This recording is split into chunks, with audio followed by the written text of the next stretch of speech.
Саламатсыздарбы. Эмесе Геошондо программасы. Бүгін Бишкекте Жогорку кеңештин 80 жылдыгына арналган конференция болуп өттү. 80 жыл мурда 38 жылдын 24 июнунда Кыргызстанда биринчи парламенттик шайлоо өткөрүлгөн жана анда шайланган Жогорку кеңештин депутаттары биринчи сессияга ошол эле 38 жылдын 18 июлунда чогулган. Бирок кыргыз парламентаризминин күнүн деп биз 4 июнду белгилейбиз. Анткени 1922 жылдын 4 июнунда ал кездеги Бишкекке ар башка аймактардан шайланган делегаттар чогулуп, өз алынча Кыргыз областын түзүүнү чечкен. Андан кийин дагы 1936 жылы Кыргыз СССР түзүлгөнгө чейин Кыргыз автономиялык областы жана андан соң Кыргыз автономиялык республикасы да болгон. Бүгүнкү конференцияда чыгып сүйлөгөндө президент Сооронбай Жээнбеков азыркы конституцияга өзгөртүү киргизүүнүн кереги жок деп билдирди.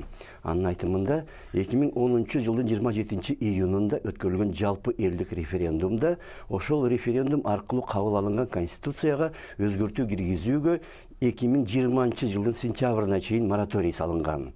Жана элдин ал эркин сыйлаш керек, деди президент.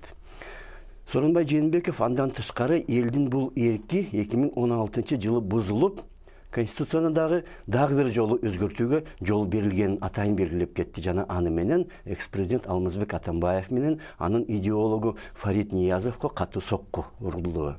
Алар мындан 2 жыл мурда эч кандай мораторий жок жана болгон эмес деп элди алдап, конституцияны өз ыгына өзгөртүп алган. 2010 жылы кабыл алынган конституция өзгөрбөш керек деп президент камакта жаткан Өмүрбек Текебаевке кыйыр түрдө болсо да колдоо көрсөттү. Анткени Текебаев ал конституциянын атасы болуп эсептелет. Ошол эле бүгүнкү конференцияда чыгып сүйлөгөндө экс-президент Роза Отунбаева ачык эле Текебаевди абактан бошотуш керек деп билдирди. Анткени аны кескен сот адилетсиз чечим кабыл алган. Ошондуктан Текебаев жана аны менен бирге абакта жаткан Дүйшөнкул Чотоновду ал жактан чыгарыш керек деген пикирлер улам көбөйүп, чечим чыгара ала турган чекке жакындап баратат. Эртең 22 декабрь Текебаевдин туулган күнү. Ал өз 60 жылдыгын абакта тосууда жана анын тарапкерлери туулган күнүнө карата сүрөт көргөзмө уюштуруп, дагы башка иш-чараларды даярдаган. Президент Жээнбеков болсо бүгүн конституцияга өзгөртүү киргизүү үчүн атайын конституциялык кеңешме чакырып, өзгөртүүлөрдү кеминде 1 жыл талкуулаш керек деп билдирди.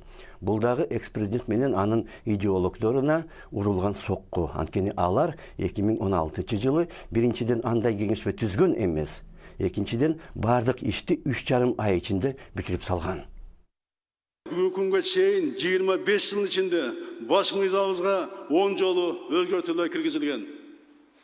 Ал эми 2010 жылы референдум аркылуу Конституция 2020 жылга чейин өзгөрбөсүн деп элибиз добуш берген. Элдин ошол чечимине карабай 2016 жылы Конституцияны дагы бир жолу өзгөртүүгө жол берилди. Жээнбековдун айтымында азыр анчалык убакыт жок. Анткени экономиканы оңдош керек, инвестиция тартуу үчүн шарт түзүп, бизнести коргоого тийиш, коррупцияга бөгөт коюу максатында санариптик тартипке өткөн жакшы жана ири административдик реформа дагы күтүп турат. Ошондуктан жогорку кеңеш тийиштүү жаңы мыйзамдарды кабыл алып, мурдагы мыйзамдарга керектүү толуктоо кошуш керек. 80 жылдык маареке болсо 1936 жылы кабыл алынган Сталиндик конституция менен байланышкан. Дал ошол жылы Кыргыз автономиялык республикасы союздук республикага айланып, ал дагы конституцияга ээ болгон. Ал эми автономдук республика 1924 жылы түзүлгөн автономдук областтын негизинде 1926 жылы пайда болгон. Бирок Кыргыз парламентинин жашы кеминде 16 жыл улуураак болуш керек эле. Анткени 1922 жылдын 4 июнунда Иманалы Айдарбеков жана Абдыкерим Сыдыковдун демилгеси менен Бишкекте уюштуруучу курултай чакырылган. Ал жыйынга ар башка аймактардан шайланган 425 делегат келген. 1938 жылдагы Жогорку кеңештин биринчи сессиясына болсо 284 гана депутат катышкан. Ал уюштуруучу жыйында өз алдынча толук Кыргыз областын түзүү чечими кабыл алынган.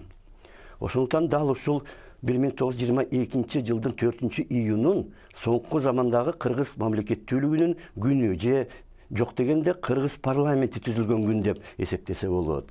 Москва ал чечимге макул болгон эмес. Анткени Айдарбеков жана Сыдыков аны менен алдын ала макулдашпай калган. Бирок 2 жылдан кийин 1926 жылы Москва баары бир Кыргыз автономдук областын түзүүгө көнгөн. Биздин ата-бабалар 100 жыл мурда алда канча чечкиндүү болгон экен. Ге ошондо саламат алыңыздар.